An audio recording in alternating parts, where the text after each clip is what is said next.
him in the water, being cast about like a piece of driftwood.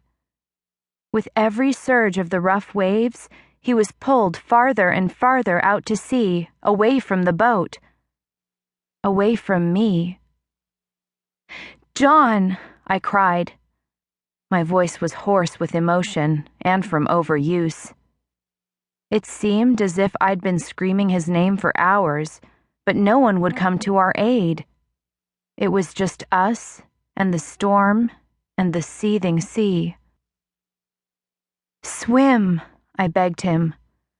"Just swim to me." For a moment, it seemed as if he was going to make it. He was close enough to the side of the ship that I could see the single-minded determination in those gray eyes, mingled with the fear each of us was trying not to show the other.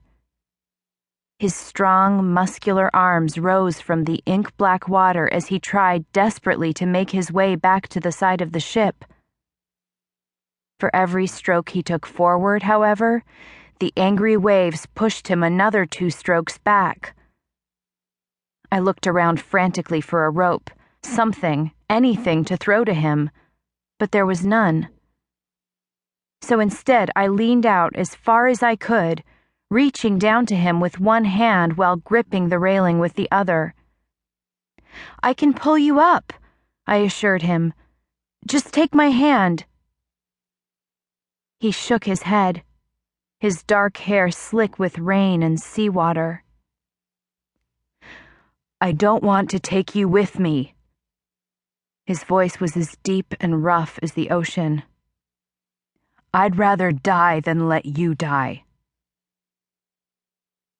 I'd rather die than let you die. This made no sense. John Hayden was death.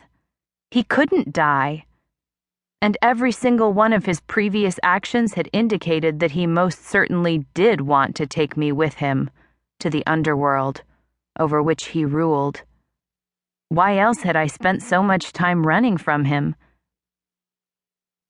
Persephone, the girl in the myth the ancient Greeks used to explain the seasons, hadn't run fast enough from Hades, the Greek god of death, so he was able to chase her down in his chariot when he came across her hanging out with some nymphs in a field one day and take her to the Underworld to be his queen. Persephone was lucky. Her mother happened to be Demeter, the goddess of the harvest. Demeter went on strike, refusing to allow anything on earth to grow until her daughter was released. What fun is it being a god or goddess if all the humans are too busy starving to death to worship you?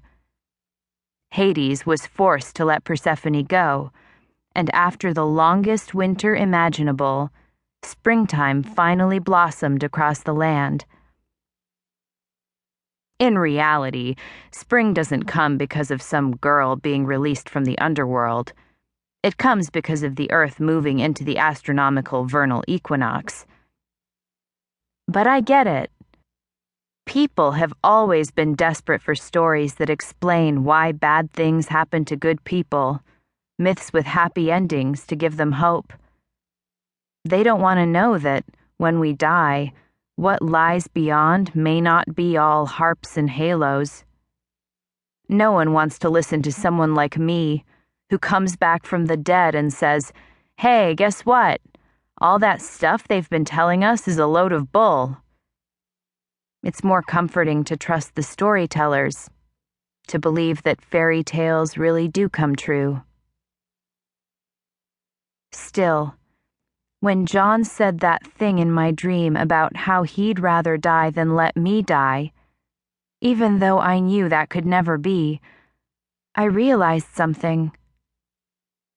I wanted to believe in the fairy tales too.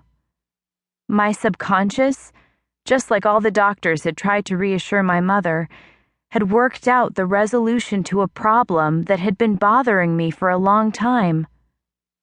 What I really wanted was to run towards John, not away from him. Only now that I'd finally realized it, he was about to drown. No